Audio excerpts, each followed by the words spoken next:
गोंदिया जिल्ह्याच्या सडक अर्जुनी तालुक्यातल्या सौंदड ह्या गावामध्ये सुरेश हरणे यांच्या घरावरती गेल्या 1 महिन्यांपासून दगडांचा वर्षाव होतोय। हा प्रकार समोर आलेला होता। हे दगड नेमकं येतात कुठून आहेत ह्याचं गुपित अजूनही कायम आहे। सौंदड गावातल्या सुरेश हरणे यांचं गावातल्या ग्रामपंचायत समोरच्या परिसरामध्ये घर आहे। त्यांच्या कुटुंबात एकूण 6 जण राहतात। त्यांच्या घराच्या बाजूला टिनाचा शेड उभारण्यात आलाय आणि ह्या टिनच्या शेडच्या शेडवरती गेल्या मागच्या महिन्यापासून दररोज दगडांचा वर्षाव होतोय। या दगडांच्या वर्षावामुळे हरणे कुटुंबीय दहशतीमध्ये आहेत। काही लोकांनी त्यांना जादूटोणा असेल असं म्हणून मांत्रिकाकडे जाण्याचाही सल्ला दिला।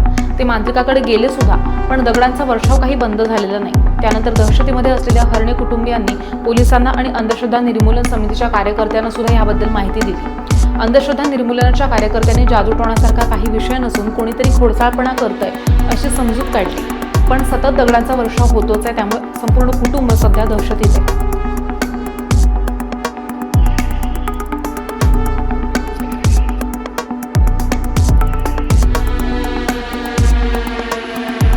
आमच्या घरावर तर हे दगड 1-2 तारखेपासून येत आहेत, परंतु आधी स्लो मोशन होती दगडांची आणि आता इतक्या स्पीडमध्ये वाढले आहेत की हदसे ज्यादा। आधी 10:30 ते 11:30 टाईम होतं, ते 1च्या सुमारापर्यंत चालूच होतं आणि आता टाईम आहे 7:30 7:15च्या पासून, म्हणजे रात्रीलाच इव्हिनिंगपासूनच चालू करतो आणि आवाज एवढं होते की टिनावर आणि स्लॅबवर पण मुलं आणि आम्ही म्हणजे सगळे असे घाबरत आहो की कुठलं भूत आलं, कुठलं काय आलं, कुठलं असं जादूटोणा आमच्याच घरावर आलं, अशी पण भीती आमच्या मनामध्ये निर्माण होत आहे। आणि एवढं म्हणजे असं आमच्या घराचं पण नुकसान झालं आणि टिनाचं पण नुकसान झालं।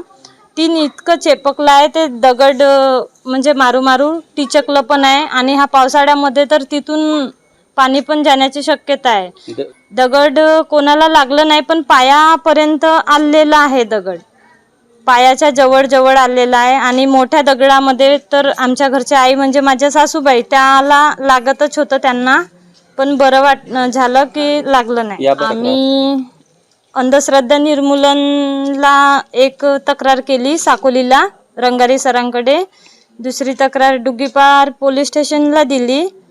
पोलीस विभाग से आले होते का? हो, एक सर आले होते, निर्वाण सर डुग्गीपारमधनं। काय सांगितलं त्यांनी? त्यांनी म्हटलं की तुम्ही चोराला शोधा, आम्ही नेऊ, शोधून तुम्ही द्या, आम्ही नेऊ, असं त्यांनी उत्तर दिलं। तर या ठिकाणी सुरेश हरणे म्हणून आहेत, ते माझ्या घरी आले होते की त्यांनी मला ही हकीकत सांगितली। आमचे कार्यकर्त्यांचा सध्या मुख्यमंत्री अनिल किनापूर यांच्या मार्फत मी त्यांना सांगितलं की बाबा पहिल्यांदा तुम्ही पोलीस स्टेशनला रिपोर्ट द्या आणि आम्ही पहिल्यांदा आलो। मग दुसऱ्यांदा आम्ही त्यांना सांगितलं की तुम्ही एक रिपोर्ट देऊन द्या त्यांच्या माहितीसाठी। तर आणि आम्ही पण या ठिकाणी ज्या दिवशी आलो त्या दिवशी ते दगड आमच्यासमोर आलेच नाही। आजसुद्धा आम्ही या ठिकाणी आहोत तर आम्हाला काही दगडं दिसत नाही आहेत। तर याचा अर्थ जी बी दगड येतात काही जादूटोण्याचा प्रकार नाही आहे। बाबाकडे काही हे गेले होते, त्यांनी सांगितले की बाबा तुम्हाला हवन करावं लागेल, जे करावं लागेल, आणि मग काही दक्षिणा घेतली आणि मग तो प्रकार थांबलाच नाही।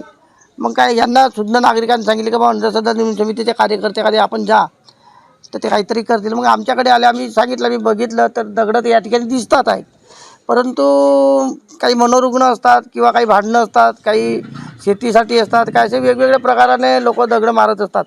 या ठिकाणी जादूटोण्याचा प्रकार वगैरे असं काही नसते। आपल्याला वाटते का बाबा हे प्रकरण मिटवू शकते? नाही, बाबा हा प्रकरण मिटवू शकत नाही, कारण की या ठिकाणी मानवी आहेत। कारण न्यूटनचा गतिविषयक नियम तुम्हाला सांगतो। न्यूटन असा म्हणतो की एखाद्या अचल वस्तूवर जोपर्यंत आपण बल प्रयोग करत नाही तोपर्यंत ती वस्तू हलत नाही किंवा समोर जात नाही। म्हणजे जोपर्यंत आपण एखाद्या वस्तूला धक्का लावत नाही तोपर्यंत ती समोर वस्तू जाऊच शकत नाही। जेव्हा दगड एका ठिकाणावर दुसऱ्या ठिकाणी येते याचा अर्थ तो कोणीतरी फेकून मारतो। फक्त एवढंच आहे की आपल्याला त्याला शोधायचं आहे आणि कोण आहे तो शोधणे आपल्याला आवश्यक आहे। आपण आता चारही बाजूला आहोत, आता दगड येत नाही, परंतु नेमकं आपण घरामध्ये गेलो बसलो तर नेमका कोणीतरी दगड मारून त्याला त्रास देण्याचा प्रयत्न करते आणि मोहल्ल्यामध्ये परिसरामध्ये दहशत निर्माण करण्याचा प्रकार करतो।